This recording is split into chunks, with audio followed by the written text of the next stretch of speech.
The president reverses course this week after a national uproar over children being detained and separated from their families. What does that mean for the zero-tolerance policy toward illegal immigration? Details are scarce and confusion reigns. And they worked, they saved, and now they'd like to retire. But that dream is fading for many older Californians. I'm Mark Sauer. The KPBS Roundtable starts now.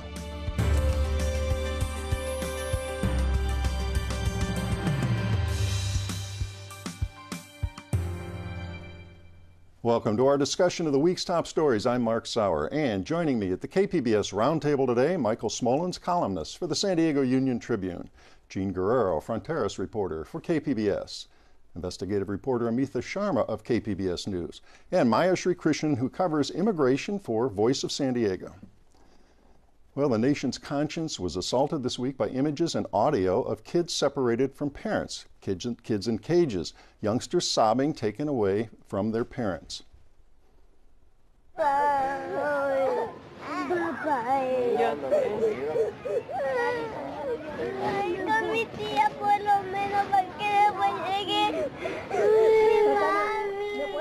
That child is crying for her dad, asking if she can go with her aunt. The border agent's attempts to console her are futile.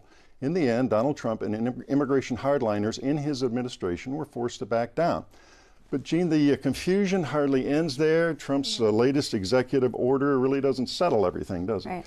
So he said he didn't like the sight or the feeling of these separations, so he says he's ending them. But at the same time, he's leaving in place the zero-tolerance policy that led to these family separations happening in mass numbers in the first place, because it criminally prosecutes everyone who comes across the border illegally. So what the executive order proposes is detaining these families together. The problem with that is there's a federal district court ruling known as the Flores Settlement from 1997, which limits the amount of time that children can be detained to 20 days. So currently the administration is seeking an amendment to that settlement, but it's unclear what the judge is going to say. And also, in the meantime, there are more than 2,000 children who have been separated from their parents, and there's no plan in place to reunite them. All right, we'll get to a lot of this more later. Maya, tell us just briefly, how did we get to this point of separating children from parents? So we first started seeing some of these separations back in 2017. The administration had a pilot project in Texas, and in April, Attorney General Jeff Sessions announced that they would be criminally prosecuting everyone, including parents who crossed the border illegally. And as a result, the separations surged because all of these parents were getting taken into federal custody for their court hearings, and children could not be with them. All right, and then we need to distinguish, and sometimes it gets lost in this story, those seeking asylum from people who simply cross the border illegally. Well, there's not necessarily always a distinction. So to be able to seek asylum, you just have to be on U.S. soil, and it really doesn't matter how you get there. So even if you have crossed the border illegally and you're being criminally prosecuted, you know, after you go through your criminal proceedings, you still have the right to an asylum hearing. You still have the right to ask for that. Mm-hmm. And a very small percentage of those are actually granted, right, in terms of asylum status. Yeah, it's not easy, especially for the groups of people who are coming now, like Central Americans. A lot of them don't actually get asylum. All right. And speaking on this asylum issue, Jean, it got even more restrictive recently, exactly. Right? So a majority of the Central Americans who come here to seek asylum are fleeing gang violence. There's also a lot of women who are fleeing domestic violence. And now the Trump administration is saying that those are no longer qualifications for asylum. You can no longer apply for asylum if you're just fleeing gang violence or just fleeing domestic violence. So it looks like it's going to get a lot more complicated for these people to win their claims. All right. And Michael, I want to get into the politics of this and what Trump's political scheme or plan was on this. We'll start with a bite from House Minority Leader Nancy Pelosi visiting a detention center here in San Diego. He's using these children to advance a bad policy and to inflame his base. This is red meat for his base.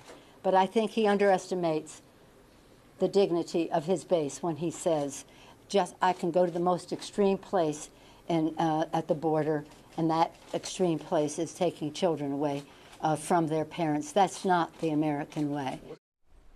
All right, so was there a plan, a political plan there? You had written this week about the idea was to get some leverage into this talks about DACA and other immigration I think there are a couple things, Mark, that some administration officials thought this was actually an effective deterrent strategy, that if you separate children from their parents coming up would really think twice, because a lot of them really don't have anything. All they have their children. I think there was some anecdotal evidence that some people were having second thoughts.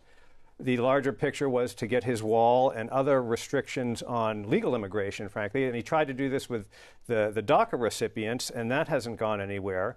But his reversal is kind of interesting. I mean, that's really all about the control of Congress, to be honest with you. I mean, the morality and the public outcry aside, and I'm sure that's had some effect.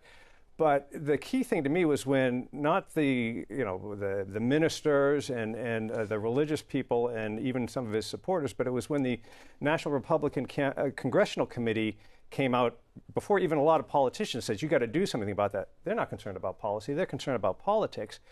And not that Trump necessarily cares about House Republicans, but he's has to be concerned about losing the House to the Democrats, because that upends his whole agenda. They can block that. And not only that, you will see articles of impeachment. So suddenly his world would change a lot from the total control he has now. So I think that's really what was driving this as much as anything. And, as you know, I've said here several times, I'm a bit of a skeptic of, is this blue wave surge really going to give Democrats the House? I think this issue would have if it kept up. And maybe it still will keep up because, as we've been saying here, it's still going to be a mess. Well, be interesting to see if the irony is that this policy that Trump rode to the top on, immigration that is, and scapegoating immigrants, quite frankly, if that wound up being his downfall.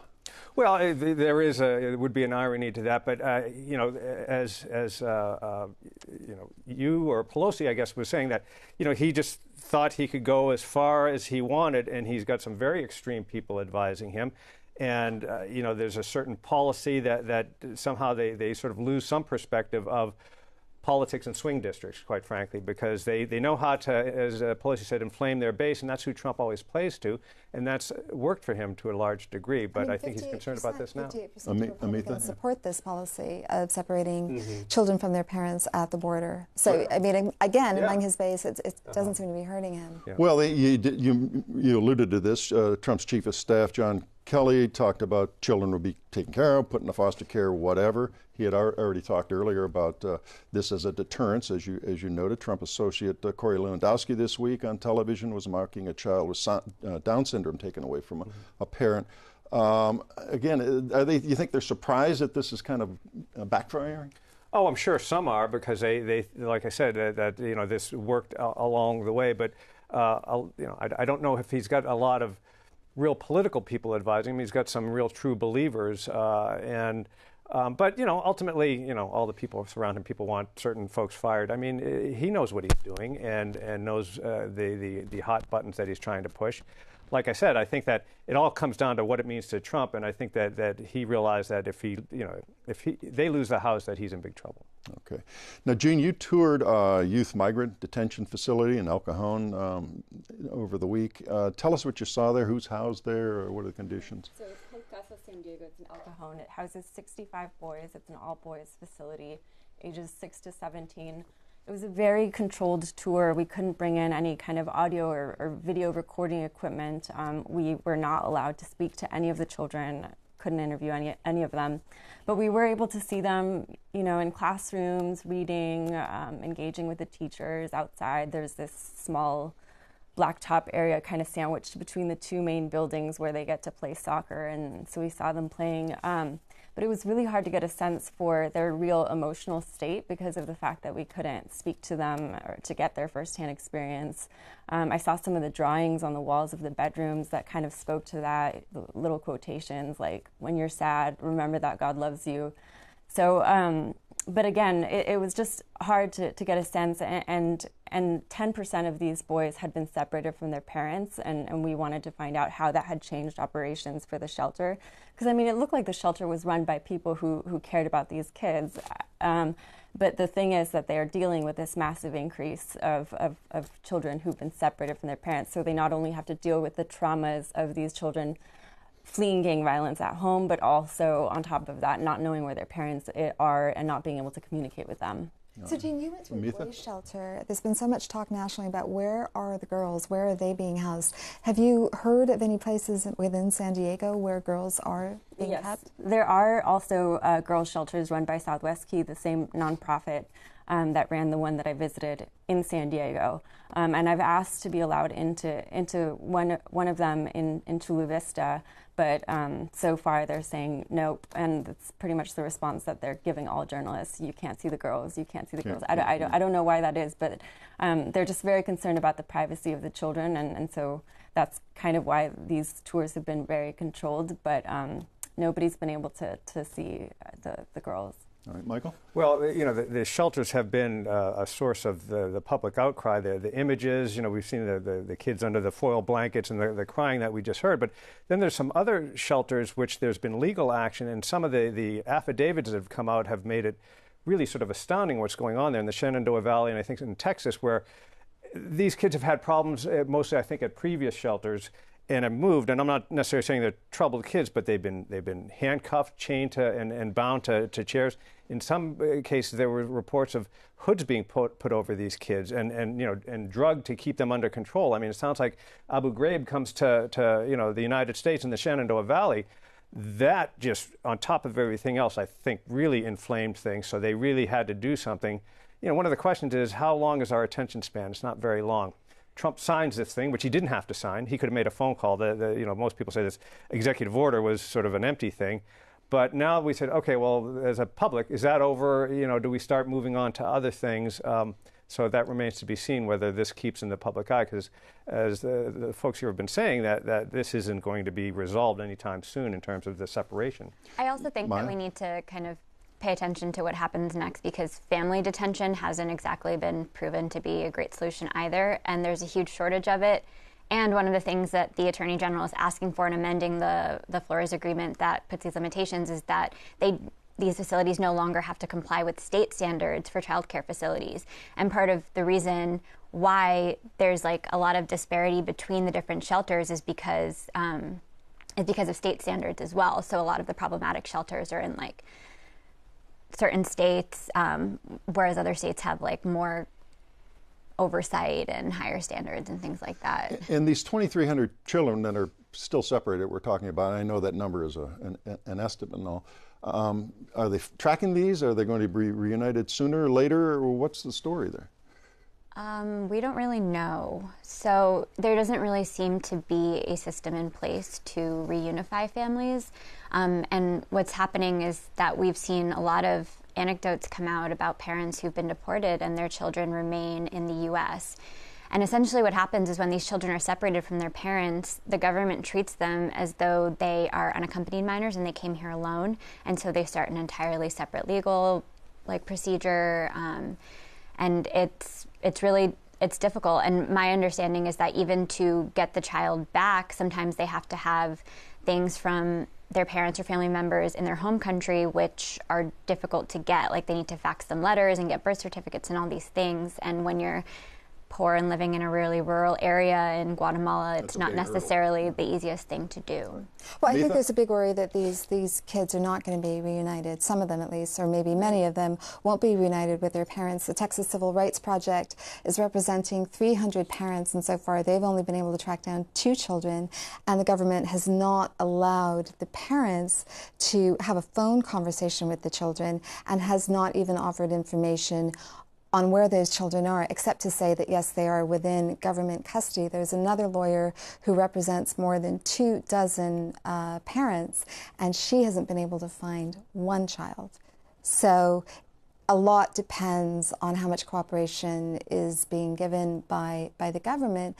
And the other part about this, in terms of the question of how long this remains on the public's radar, I think so much depends on whether these kids are reunified. I mean, that's what's caused the biggest uproar, that they're separated. Now, if they don't get reunified, I think that's a huge issue. Well, in the midst of public opinion on that, Gallup released a poll Thursday showing a record percentage of Americans say immigration is positive for the country overall. 75% said immigration is good for the nation. 19% said it's bad. So, Michael, the base whipping rhetoric, is that failing with the general public? Well, but I think the public makes a distinction between legal and illegal immigration. Trump wants to stop illegal immigration well, as well. He wants to reduce it, but his rhetoric is, that they've talked about welcoming in their own way. So I think if you look back, that maybe in certain times it hasn't been as well, but immigration, the notion of immigration in a legal sense is something that the U.S. has supported in a nicely regulated way. Of course, we don't do that very well. I think even when the questions are illegal immigration, that it becomes a lot more difficult to assess the public view as to how strongly they oppose. Most do, but how strong measures they oppose or support. There is this real emphasis from the Trump administration right now that they're talking about asylum seekers who've crossed the border illegally. And they keep saying, if you want to ask for asylum and not be separated from your children, just present yourself at a port of entry. But that's my reporting has shown there's several cases of asylum seekers who presented themselves legally at the ports of entry, asked for asylum, and were separated anyway. This started happening ever since the former Homeland Security Secretary, John Kelly, said that they were considering this as a deterrence strategy, and that was happening whether you crossed legally or illegally. There's also a lot of reports of of asylum seekers not being able to get through. Exactly. Of border officials saying that they can't go through yet or they're at capacity, and so you have people who are being funneled to the ports of entry and for a variety of reasons are ending up having to wait weeks or even up to a month to just be able to get through the door to make their asylum claim. Does this discussion ever get away from border walls and ports of entry and legal and illegal and asylum seeking and go to the broader aspects of what's going on in the countries where these folks are fleeing and what conditions? How can you go at the root of this? Well, yes. That's a discussion that has been out there for a long time. Everything about this is cyclical, that trying to improve the economies in these countries. I think, Maya and Jean could probably address this a lot better than I, but a lot of these countries, in addition to the poor economic conditions, the criminal element, is almost vying with the government for control in certainly certain areas and things like that. So a lot of them are feeling gang violence? That's a big concern. Life and death, yeah. Just boosting it's a very difficult thing, and I'm not a real expert on this, but trying to help, there's certain things we can do to boost, help, other countries' economies, but it's a pretty heavy task, especially with the conditions in some of these countries. All right. Well, in bringing it back to this country, though, there are employers who are seeking these migrants from other countries. They're asking them to come back and come work for them, knowing the process that they have to get through to get here. Okay. Well, there's many more angles, lots of more stories, and I don't think it's going to go away. There'll be a lot of angles working through this election year. We're going to move on now. Well, they graduated college, worked hard for decades, set aside funds each month for retirement. But for a growing number of Californians, that wasn't enough. Stratospheric cost of living here has dashed the dreams of many wishing to spend their golden years in the Golden State. So, Mitha, how many California seniors are failing in this regard? 1 in 5 seniors in the state is living in poverty. California has the highest poverty rate among seniors in the country if you exclude Washington, D.C., where I believe it's around 28%. And you see evidence of that in other figures that's available. For instance, 26% of Californians between 65 and 74 are still working. And that's double what it was in the 1970s and the 1980s. And 19% of Californians 75 and older are still working. And the reason is the high cost of living in this state. Housing costs, healthcare costs, energy costs, and the decline in companies offering pensions has made it very, very difficult for seniors to be able to cover their expenses. Yeah, so you had some enlightening statistics in your story regarding housing costs especially. What percentage of the income are we talking about? It's enormous for some of these folks. Well, for renters, it's around 19%. 19%. No, for homeowners, right? No, well, okay, so 37% No, seniors are spending 37% of their income on rent. That's the figure I was looking at. Yeah. And seniors who own homes are spending 19%. So that's pretty low. But overall in the state, just among Californians, more than half of renters are spending 50% or more of their income. No, I'm sorry, more than half of renters in the state are spending 30% or more, which is considered housing burdened. And then a full third are spending more than 50%. So that's pretty high. Yeah, and it really speaks to, I know when we've been looking at homeless numbers over the past few years, there's a huge bulk of seniors. Between 2015 and 2016, I think the number of homeless seniors doubled. And even now, I think a lot of the people who are in the tents in the city are seniors. They're the highest segment and the highest growing segment of the homeless population across the state. And, you know, there is really a direct correlation between housing costs and people becoming homeless. There's a stat out by Zillow that shows, at least in Los Angeles County, for every 5% increase in rent, you have an additional 2,000 people who become homeless. Wow. Well, you interviewed obviously several people who are in this situation here. One of the retirees, Roseanne Goodwin, educated, put money away, had savings. What happened? Life happened. You know, she worked for 35 years as a sales rep. She worked for companies like Xerox. And, you know, when you work as a sales representative, your employment isn't always stable. She lost a couple of jobs here and there. She was unemployed, so she would dig into her retirement savings. Then she got ill, and she dug a little bit more into her retirement savings. Then she was diagnosed about 3 or 4 years ago with brain cancer. And so now she receives Social Security. She gets $22,000 a month in Social Security, and her expenses are $2,400. And so she's basically hawking her stuff on eBay to make ends meet. Friends are helping her out with gift cards to grocery stores. She knows a couple who send her $200 each month to help her out a little bit. But now her rent is about to go up 50%. Well, I was going to say, I saw that in your article, and that just, you know, like my eyes popped out at that, because, you know, we've been talking about a long time the income insecurity among working people. They feel like they're one paycheck, living paycheck to paycheck, and any modest thing can send them in a total tailspin. People that don't have that kind of income face that much more, and you know, it's frightening. Are there any, you know, kind of creative solutions people are talking about? I don't know. I mean, people somehow combining their resources or living together more. It's probably something a lot of people wouldn't want to do. Rent control. The second woman I spoke with, Marigold Hernley, she works full-time as a realtor, and she's going to turn 70 next month. She said, you know, if push comes to shove and my health gives, then I'm going to have to move in with a friend. And she's discussed it with her friend. We've got a bite from her. Let's hear what she had to say, Marigold Hernley. I feel betrayed. So I just do. I feel like I don't think it's just necessarily a feminine thing, but I think that there should have been some education along the way, you know?